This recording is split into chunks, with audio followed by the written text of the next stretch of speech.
Assalamu alaikum, xayrlı akşamlar. Saygılar телеканалының телесерджілері бүгін информацион программасына сейретесін Сайфатер Қырымның сесі яйында олмалы марафоны черчевесінде студияда сізлер үшін мен Гульсум Халилова Чалшан вейне бетекке ярым саат девамында Қырым ве Қырым етрафында өзберген адиселерінің нетижелеріні бүгін жұма күні музакери етежекміз яйнымызға қошыла білесіңіз. Бүгін ишғал етілген Қырымның ишғалжы махкемелерінден бірі енді сабық сейси мабюз Эдем Бекировның махкеме давасы бақылған. Махкеме давасы тавсиятлары ақында біздерге адвокат Алексей Лалин шымды тариф етмеге азыр. Пан Алексей, витаю вас, салям алейкум.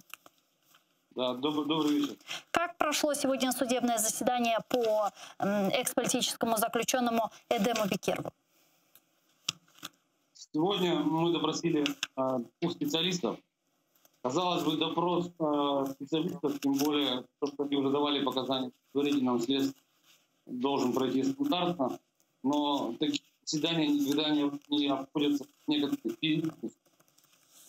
Так, специалист, врач, 38-летний стаж, специалист по сосудистой хирургии, который был допрошен в рамках предварительного следствия, когда органам ФСБ выгодно было, пытались доказать то, что Эдем Бекиров здоровый человек и может перенести и поднять сумку со взрывчаткой, боеприпасами весом около 14 килограмм.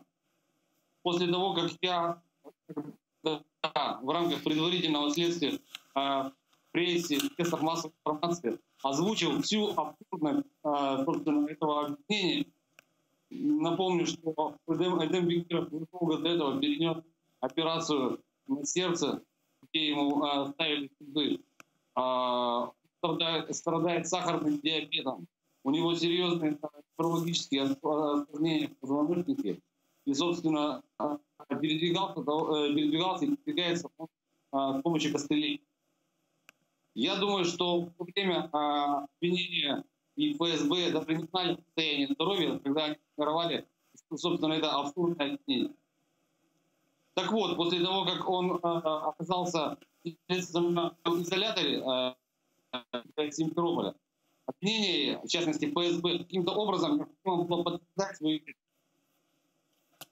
И они пили вот этого врача, который сказал, посмотрел, сказал, что да, человек, несмотря на то, что у него отсутствует ампутирована нога, вполне себе может здоровье и передать сумку весом 13-15 килограмм. Сегодня в судебном заседании он когда я пояснил, спрашивать, как человек с такими осложнениями кровеносной системы на сердце, перенесший операцию, неврологические разнообразные болезни, как, собственно, он, имея такие болезни, может поднять, пытался самоустраниться. Он сказал, что я, собственно, осматривал только ампутированную ногу, и заключение по состоянию здоровья я не давал. Но в настоящий момент он строил защиту, потому что да, действительно, человек с ампутированной ногой, если он, собственно, спортсмен и вполне себе физически здоровый, он себе может поднять сумку 13-14 килограмм. Но это в отношении Эдема Бекирова. И в дальнейшем этот специалист попытался каким-то образом реабилитироваться и закрепить свои показания со стороны обвинения. Начал приводить пример, я так понимаю, не как специалист, а как простой обыватель. Начал рассказывать о том, что ему известный случай, как хоккеист НХЛ, после того, как им провели шунтирование на сердце, вновь выходили на активную площадку. Ударился экскурс в историю. Начал рассказывать, что в период Великой Отечественной войны фашисты ампутировали своим пациентам ноги и одевали в рации на спину. Ну и, собственно, носили большие груди. Чему все эти пассажи были? Я как адвокат Эдема Бекирова так не понял. Ну, собственно, на этом будет закончено. Когда следующее заседание? Следующее судебное заседание состоится 7 апреля в 11:30 часов. Там планируем допросить сотрудников ФСБ, который обнаружил и изъял боеприпасы из взрывчатки, которые по версии защиты он собственно и подложил. Спасибо большое, Алексей. Çok sağ olunuz, Алексей Лазин bizleyen canlı bağdaydı. Teşekkürler. Ve saygılı arkadaşlar, endi haftanın sonu geldi. Cuma günü ve bu hafta katinde mühim kararlar alındı. Onlardan biri elbette ki biz laf etken Kırım'ın kaytarılığı ve reintegrasiyası stratejiyası birkaç gün evvelsi 24 Mart günü neyse bu stratejiyani endi biz okuma imkanına nail olduk ve Eskender Ağa o da o vesikaны okudu ve o bizim stüdyamızda şimdi. Eskender Bariyev, Kırım Tatar Milli Meclis Azası ve Kırım Tatar Resurs Merkezi'nin yol başçısı. Selam aleyküm. Алейкум селям. Beğendiniz mi Eskender Ağa стратегию? Стратегия. Но я в первую очередь хочу обратить внимание, что в этом государстве наконец на 7-м году оккупации Крыма появилась стратегия, причем не просто мы слышим с уст чиновников. Один чиновник говорит есть, другой чиновник говорит нету. Если помните, как это было раньше, то сегодня мы указом президента увидели стратегию, причем публичную часть этой стратегии. Теперь, что касается... И я хочу сказать, что в этот день была подписана указом президента не одна стратегия, а 2 стратегии, на которые нам стоит обращать внимание. И я сейчас я хочу вот наших телезрителей обратить внимание на то, что чем отличаются эти стратегии и, соответственно, конечно же, исполнители. Исполнитель первой стратегии, это стратегия деоккупации, конечно, это в первую очередь, это все-таки РНБО. Потому что под патронатом РНБО все готовилась стратегия. Другой вопрос, что Кабинет министров Украины, как это было сказано, будет разрабатывать операционные планы на основании стратегии. План реализации стратегии. План реализации, это и есть операционные планы. Но стратегия — это основные направления. И, соответственно, контролем за реализацией данной стратегии, конечно, будет заниматься Совет национальной безопасности и обороны Украины. Вторая стратегия, которая была разработана Министерством юстиции Украины, причем она не просто была разработана, она была с 2015 по 2021 год. И над ней мы в том числе работали в специальной рабочей группе. И вторая стратегия — это национальная стратегия в сфере прав человека. Перейдем вначале к стратегии деоккупации и реинтеграции тимчасово оккупованной территории Автономной Республики Крым. Давайте. Но я со своей стороны, как человек, который написал не одну стратегию, и как общественных организаций, так и в планах развития регионального и так далее. Но в первую очередь, когда смотрю стратегию, я смотрю, понятно, что публичную часть, я смотрю структуру. Потому что структура стратегии, она четко дает определенные посылы. Вот какое видение вообще у государства в этой стратегии, какая основная цель, причем их не должно быть много, какие основные задачи, какие есть индикаторы, то есть через определенное время чего мы должны получить для того, чтобы мы понимали, правильно мы движемся в том или ином направлении, конечно же, какие результаты и, соответственно, какие направления. Но вот если мы проанализируем данную стратегию, то она состоит из преамбулы, она состоит из загальных положений, то есть из общих положений, она состоит из приоритетных направлений, особенностей государственной политики, механизмов реализации и ожидаемых результатов. Так вот, теперь, если мы опять же пойдем и будем анализировать сам процесс. Но когда мы говорим о целях, где же они расположены? Они все-таки, можно сказать, что цели находятся в общих положениях. И я, по-своему, и наша команда экспертная определила 6 целей государственной политики, деоккупации и безопасной реинтеграции. В целом, я скажу об этой стратегии, я бы больше сказал, что, исходя, опять же, из публичной части, мы видим больше раздел реинтеграции, а не раздел деоккупации. И, соответственно, я всегда говорил и говорю, что прежде чем реинтегрировать, нужно деоккупировать территорию для того, чтобы четко понимать, что дальше делать, а каким образом все-таки добиться той исходной стороны для реинтеграции или позиции, нам нужно, конечно же, провести ряд мер. Поэтому, когда мы говорим о 6 целях, то, и причем, на мой взгляд, эти цели, они немножко так размыты. Я бы больше их отнес бы в лучшем случае к специфическим целям, либо больше к задачам, потому что, на мой взгляд, цель должна быть одна, максимум 2. В этой, кстати, стратегии я не увидел несколько важных моментов, о которых я начал говорить. Это, конечно же, визия. А какой Крым мы хотим получить после деоккупации? Для того, кстати, чтобы вот это я хотела многие спросить. Вы же говорите про граждане... реинтеграцию. Окей, вот прочитали этот документ, вы поняли, каким будет Крым после деоккупации? Ну, сложно понять. Я так понимаю, что учитывая или исходя из этой стратегии, и учитывая даже ожидаемые результаты, но я хотел бы позже к этому подойти, но мы в лучшем случае увидим Крым таким, который был до оккупации. То есть автономная республика Крым по территориальному принципу и построенная, а может быть и область, тут еще непонятно, как оно все будет расписано, но во всяком случае я не увидел защиту или реализацию коллективных прав коренного народа или коренных народов Украины. И когда мы просто перескакиваем сейчас, да, когда мы возвращаемся к ожидаемым целям, ожидаемым результатам, то сама фраза «відновлення та забезпечення», то есть восстановление и обеспечение прав представителей крымско-татарского народа и других коренных народов и национальных меньшинств. Вот о чем говорит? Вот даже сама формулировка представителей. Да, что значит представителей крымско-татарского народа. Тогда мы говорим не о коллективных правах, мы говорим об индивидуальных правах.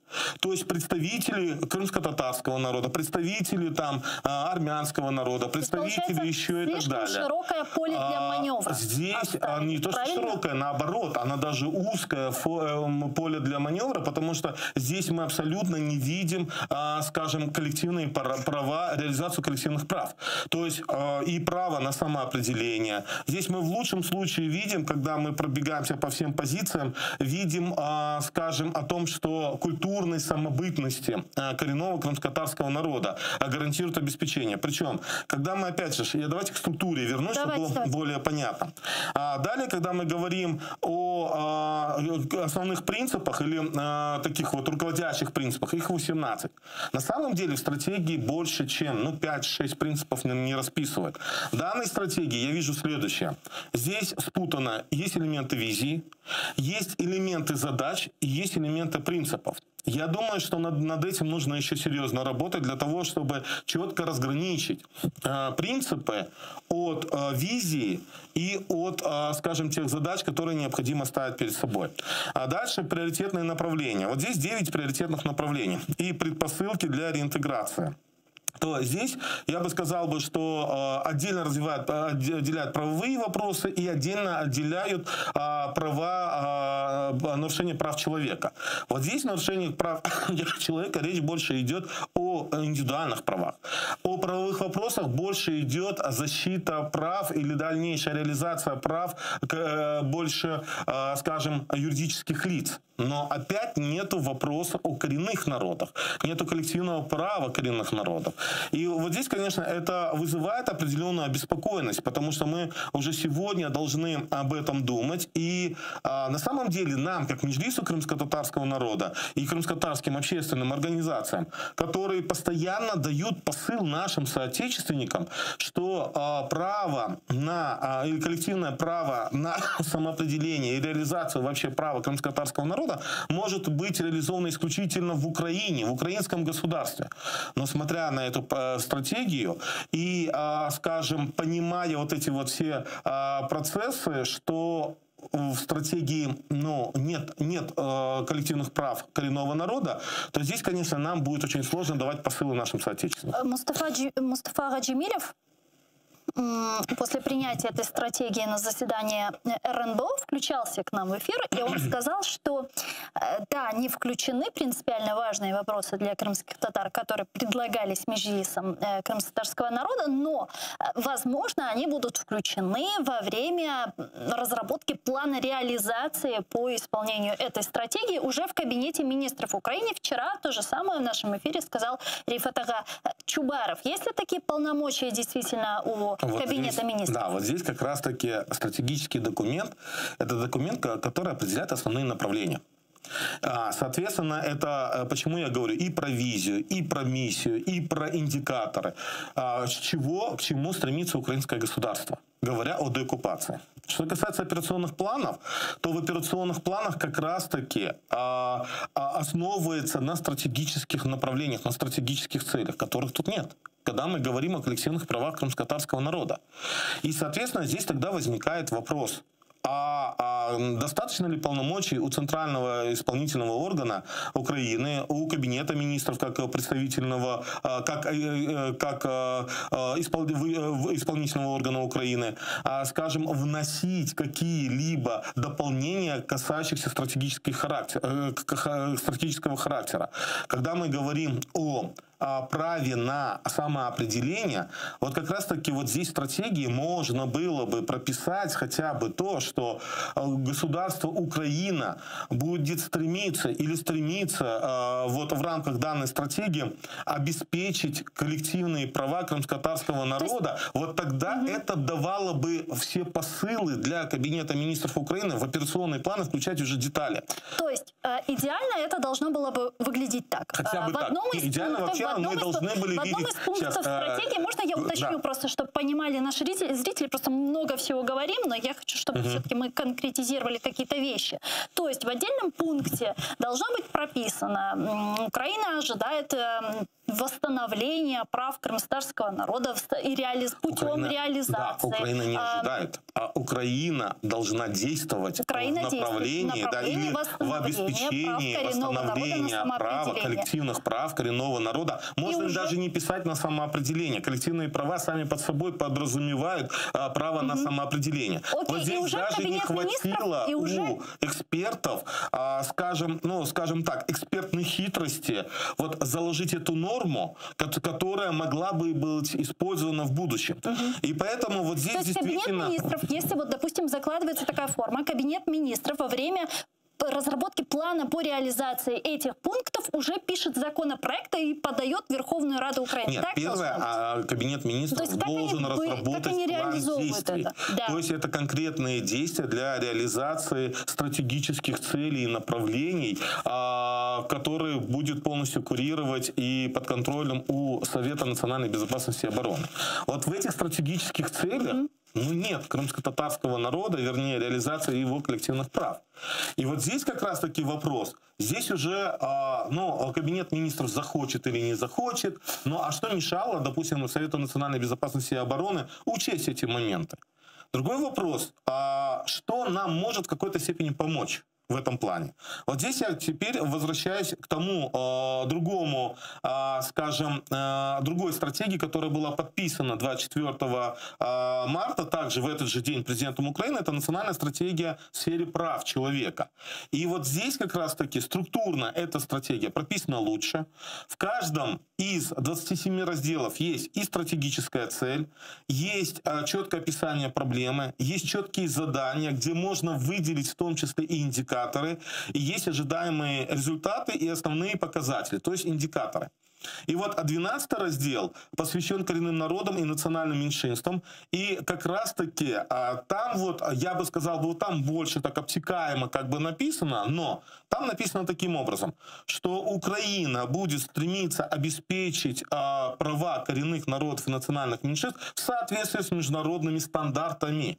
Вот тогда, когда мы говорим о международных стандартах, тогда мы можем полностью и четко ссылаться на декларацию ООН о правах коренных народов, где есть четкие стандарты и, соответственно, где в том числе четко прописывается, что право на самоопределение должна реализовывать государство, но какая форма самоопределения должен определять сам коренной народ. И вот здесь как раз-таки мы говорим, если коренной народ самоопределяется в виде культурной автономии, то это так обозначил коренной народ. Если коренной народ обозначил как национально-территориальная автономия, то значит это позиция коренного народа, и государство должно принять к сведению и содействовать этому процессу.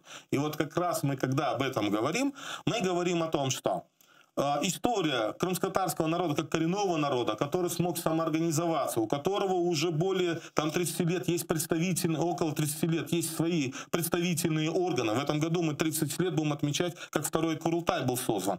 Вот тогда мы четко можем говорить, Курултай как представительный орган, который был выбран на выборах и имеет представительные функции, он вправе определять или давать посылы, каким образом должен самоорганизоваться самоопределиться крымско-татарский народ. И поэтому вот здесь, вот эта стратегия, она нам дает хоть какой-то шанс или какие-то возможности дальше работать в этом направлении. И я думаю, вот как раз-таки вот именно в этой стратегии как раз и прописано то, что должно быть законодательно в том числе урегулирован этот вопрос. То есть мы тогда уже конкретно говорим, и не просто о этнической самобытности или просто культурной самобытности, да, как и тогда чем мы отличаемся от национальных меньшинств, а мы говорим непосредственно о том, каким образом мы самоопределяемся в этом государстве, каким образом мы обеспечиваем свою идентичность, каким образом мы обеспечиваем как культурную, так и политическую свою идентичность.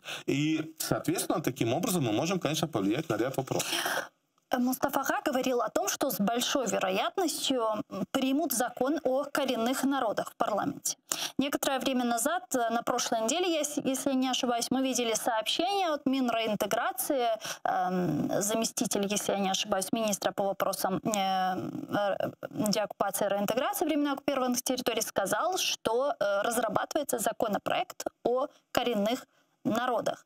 Можем ли мы рассчитывать на то, что во время разработки плана по реализации этой стратегии будет как раз-таки внесен туда законопроект о коренных народах, и в ближайшее время, возможно, мы увидим этот законопроект уже в парламенте. Ну и плюс к нему законопроект о статусе крымско-татарского народа. Когда мы говорим вообще о законопроекте о коренных народах, там мы слышали разные, да, вот, заявления, в том числе и попытки подачи и так далее.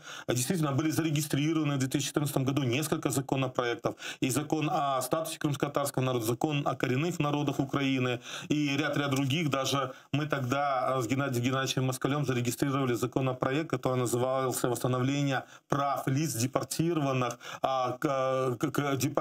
прав коренного народа, депортированного по этническому принципу», где мы пытались заложить эти все вещи. Этот процесс был достаточно долгий. Кстати, еще в 2000-е годы Меджлис инициировал. А теперь что происходит сейчас? На самом деле, вы правильно вспомнили, это мы на днях проводили Крымский дискуссионный клуб с участием замминистра пана Игоря Еременко. И как раз-таки он там заявил, мы этот дискуссионный клуб посвящали 7-летию признания коренным народом крымско-татарского народа, потому что постанова Верховной Рады Украины, она имеет все основания придать статус, да, вот статус коренного народа. Другой вопрос, как законодательно урегулировать это. В этом же постановлении был официально признан Курултай Меджлис, в этом же постановлении Украина гарантирует обеспечение права на самореализацию.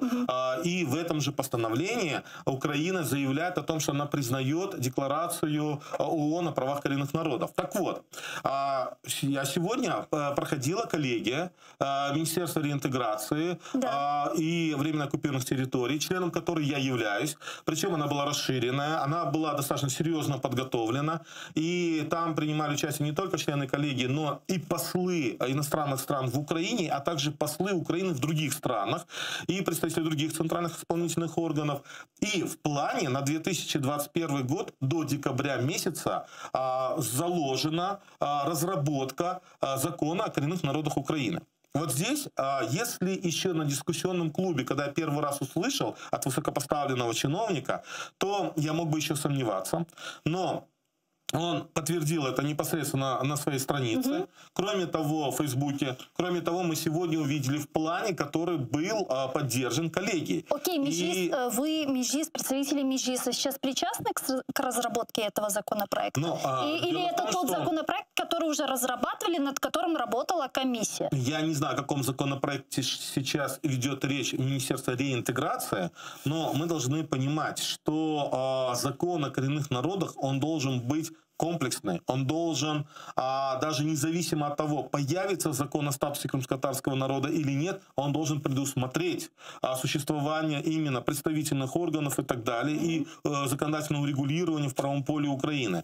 И поэтому вот здесь я думаю, что знаете, я пост вот еще не успел отправить, я ехал в дороге, как раз я считаю, выражаю респект Министерству реинтеграции, которое взяла на себя ответственность ответственность, которое взяло на себя ответственность по разработке такого законопроекта и подаче на Кабмин, чтобы Кабмин уже подал непосредственно в Верховную Раду Украины. Я думаю, однозначно этот процесс будет проходить в согласовании вместе с Меджлисом крымско-татарского народа. И со своей стороны мы, конечно, должны сделать так, чтобы этот закон был достаточно сильным, потому что мы должны говорить, когда, во-первых, принятие такого закона – это первый шаг в дальнейшем. Когда мы говорим о принятии такого закона, мы должны полностью, скажем, адаптировать украинское законодательство уже под данный закон. Потому что тогда мы, вот, к примеру, сейчас на данный момент я могу назвать два закона. Закон про образование, где есть о коренных народах и право на среднее образование, обеспечение со стороны государства. Есть закон о защите, об украинской мове, скажем так, кратко. И там, к сожалению, хоть и говорится о коренном народе, но ссылка на некий закон, которого не существует. И поэтому вот даже тот закон, который будет разрабатываться, там в том числе должны быть предусмотрены вопросы языка. И поэтому вот здесь мы должны понимать, что приняв данный закон, мы должны потом в будущем вносить изменения в бюджетный кодекс Украины, вносить изменения в налоговый кодекс Украины, вносить изменения в закон об объединении граждан, вносить изменения в закон о средствах массовой информации и так далее и тому подобное. То есть это целый комплекс работы. Но для того, чтобы это началось, чтобы эти процессы шли, нужно вначале, чтобы появился базовый, важный закон, который называется закон о коренных народах Украины. И поэтому мы со своей стороны, конечно, будем делать все, чтобы как можно быстрее данный закон появился, и Верховная Рада приняла его. И я думаю, это будет важным шагом к тому, чтобы и народ Украины, и украинский политический истеблишмент стал больше понимать. Потому что порой слышишь даже от некоторых чиновников, когда они говорят, что терминология коренных народов международная отличается от украинской. В Украине нет вообще терминологии коренных народов, закрепленная законом. То есть нет такой дефиниции. Да, есть в Конституции упоминания, да, есть постановление упоминания, да, есть, скажем, в ряде законов упоминания, которые я назвал. Но при всем том, это может урегулировать только непосредственно сам базовый закон. И последнее, мы начали с вами со стратегии по деоккупации и реинтеграции СНР. Все же, почему так много декларатива и практически нет никакой конкретики? Практически нет никакой визии, что будет с Крымом, каким будет Крым после деоккупации, как мы его все же возвращаем. Почему этого нет? Или не должно быть в публичной части? Здесь я бы не хотел бы оценивать работу тех или иных экспертов, которые работали. Они действительно провели определенную серьезную работу. Но я считаю, что страна, которая оцените свою работу. Я так понимаю, Меджлис же тоже включался в работу разработки стратегии. Но здесь, скажем так, так как включался Меджлис, я думаю, этого недостаточно. Потому что над стратегическим документом не работают в течение нескольких часов. А над ним работают вообще несколько хотя бы дней для того, чтобы изучить, просмотреть, включить, рекомендовать и так далее. Кроме того, мы даже при встрече говорили, и я озвучивал, что первое, что самое важное, это важна визия. Визия, когда любое государство, когда любой гражданин, даже живущий на оккупированной территории, он должен понимать, а какой Крым Украина обещает всем людям, и в том числе гражданам Украины на материковой части Украины, обещает людям и к чему стремиться. И вот как раз-таки это очень важно. Важно очень видеть основную цель. Не просто скажем, 6-7 целей, а основная цель. Она может быть, визия может быть элементарно звучать. И мы даже предлагали формулировку, что это, скажем, деоккупированный Крым, который развивается в составе демократического, правового, европейского, украинского государства, к примеру, где обеспечены права коренных народов Украины, и коллективные права в том числе, и представители других национальностей или национальных меньшинств. Все. Вот эта визия, она уже дает четкую картину и понимание, какой мы хотим увидеть Крым. Почему не учли предложение Меджлиса? Я думаю, опять же, это процесс чисто технический, на мой взгляд, потому что, может быть, технический, может быть, эта техническая сторона была создана искусственно. Я не могу сказать, не могу за это отвечать, но я хочу обратить на то внимание, что понятно, что все равно нам нужно коммуницировать с РНБО, Нам нужно коммуницировать уже с исполнителями по разработке операционных планов, то есть планов по реализации данной стратегии, а это уже Кабмин, как мы уже с вами сегодня говорили. И, соответственно, с нашей стороны должны быть своевременные предложения для того, чтобы максимально были учтены права крымско-татарского народа. Çok sağ olun Eskender ağa, stüdyamızga kelip strategiyani açıklağanınız için, halkımız için ve son olarak bu strategiyaga halkımız sizin fikrinizce nasıl bakmalı?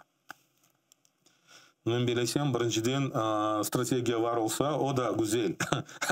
Çünkü 7 yıl devamında bu strategiya yok idi. Екінші тарафтан, егер Rusya тарафтан başka teklifler olsa da, mesela как субъектообразующий народ и так далее, то тогда, я думаю, у Украины появится больше проблем по вопросам реинтеграции, потому что деоккупации. Потому что я всегда публично заявляю и буду заявлять, что основным из важных ключей деоккупации Крыма является крымско-татарский народ, его право на самоопределение. И почему постановление Верховной Рады появилось 20 марта? На обращение Меджлиса 15 марта. А 16 марта был референдум, потому что нужно было продемонстрировать всему миру, что право на самоопределение коренного народа было грубо нарушено российскими оккупантами. И по сегодняшний день продолжает преследоваться коренной народ. Ни у кого другого права на самоопределение в Крыму нет. И поэтому таким образом идет подыгрывание понятия некий крымский народ, который там принял свою позицию, скажем, на референдуме. Поэтому, я думаю, над этим еще стоит серьезно работать.